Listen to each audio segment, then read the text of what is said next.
ધાનેરામાં વાહન ચોરો બન્યા છે બેફામ। ફરી બાઇક ચોર બાઇક લઈને થયો રફુ ચક્કર। ભર બપોરે દેવદર્શન શોપિંગ સેન્ટર આગળથી બાઇકની થઈ ઉઠાંતરી। બાઇક ચોરતી વખતેના સીસીટીવી આવ્યા સામે। સમગ્ર મામલે ધાનેરા પોલીસને જાણ કરતા સીસીટીવીના આધારે તપાસ શરૂ। મોટા ભાગના બાઇક ચોરી કરી તસ્કરો રાજસ્થાન તરફ ભાગતા હોવાનું અનુમાન। ધાનેરામાં બંધ મકાનમાં હાથ ફેરો કરતા તસ્કરોએ બંધ મકાનમાં તલવાર સાથે ઘૂસેલા ચોરોએ દાગીના અને રોકડની ચોરી। મધુસૂદન હોમ્સમાં ભાવેશ ત્રિવેદીના મકાનમાં કરી ચોરી। સોનાની બે બુટ્ટી, વીંટી, ચાંદીના કડા અને રોકડ રકમની થઈ ચોરી। બંધ મકાનનો દરવાજો ખુલ્લો દેખાતા સોસાયટીના રહીશો પહોંચ્યા તો તસ્કરો ભાગ્યા। સમગ્ર ચોરી મામલે ધાનેરા પોલીસને કરાઈ જાણ। ધાનેરામાં બાઇક ચોર અને તસ્કરો પોલીસને ખુલ્લી ચેલેન્જ ફેંકતા હોવાની સ્થિતિ। ભાભરમાં દબાણ હટાવવાની કાર્યવાહી કર્યા બાદ ફરી એકવાર દબાણ હટાવવામાં આવ્યું હતું। ભાભર મામલતદાર નગરપાલિકાના સ્ટાફે દબાણ હટાવવાની કામગીરી હાથ ધરી હતી।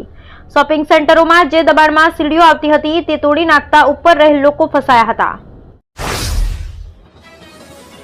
દાંતા કેસરપુરાના ગામના માજી સૈનિકની હત્યા કરાઈ હોવાના આક્ષેપો સાથે પીડિત 2 મહિના અગાઉ દાંતાના કેસરપુરા ગામમાં માજી આર્મી યુવકની કૂવામાંથી મળી હતી લાશ। પરિવારે પોલીસ ફરિયાદ કરવા છતાં પણ ન્યાયિક તપાસ ના કરવા હદાદ પોલીસ પર લગાવ્યા ગંભીર આક્ષેપ।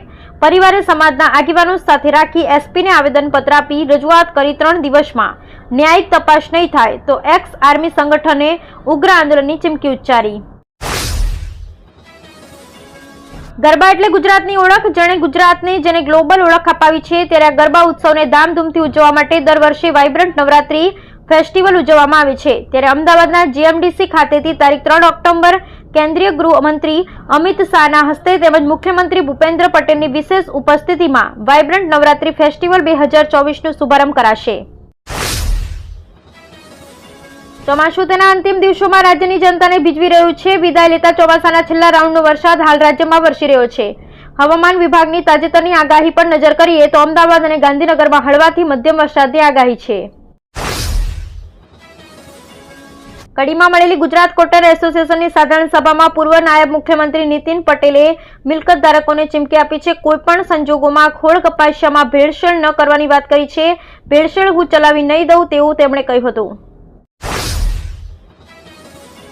ગુજરાતના મુખ્યમંત્રીએ ભૂપેન્દ્ર પટેલે મહત્વપૂર્ણ પ્રજાલક્ષી નિર્ણય કર્યો છે, જેમાં રાજ્યમાં સાંકડા પુલ સ્ટ્રક્ચર્સને પહોળા કરવા 245 કરોડ રૂપિયા મંજૂર કર્યા છે। આ નિર્ણયથી રાજ્યના 20 જેટલા માર્ગો પરના 41 સાંકડા પુલ સ્ટ્રક્ચર્સના વાઇડનિંગથી ટ્રાફિક જામ થવાની સમસ્યાનું નિવારણ થશે। વેસ્ટ ઇન્ડિઝના પૂર્વ દિગ્ગજ ક્રિકેટર ક્રિસ ગેલે પ્રધાનમંત્રી નરેન્દ્ર મોદી સાથે મુલાકાત કરી છે। ગેલે પોતે મુલાકાતનો વિડીયો શેર કર્યો જે ઝડપથી વાયરલ થઈ રહ્યો છે। તેમણે પીએમ મોદીને હાથ જોડીને નમસ્તે કર્યું। ગેલના નમસ્તે પર ભારતીય ફેસ ફિદા થઈ ગયા છે। તેમના આ અંદાજના ખૂબ જ વખાણ થઈ રહ્યા છે।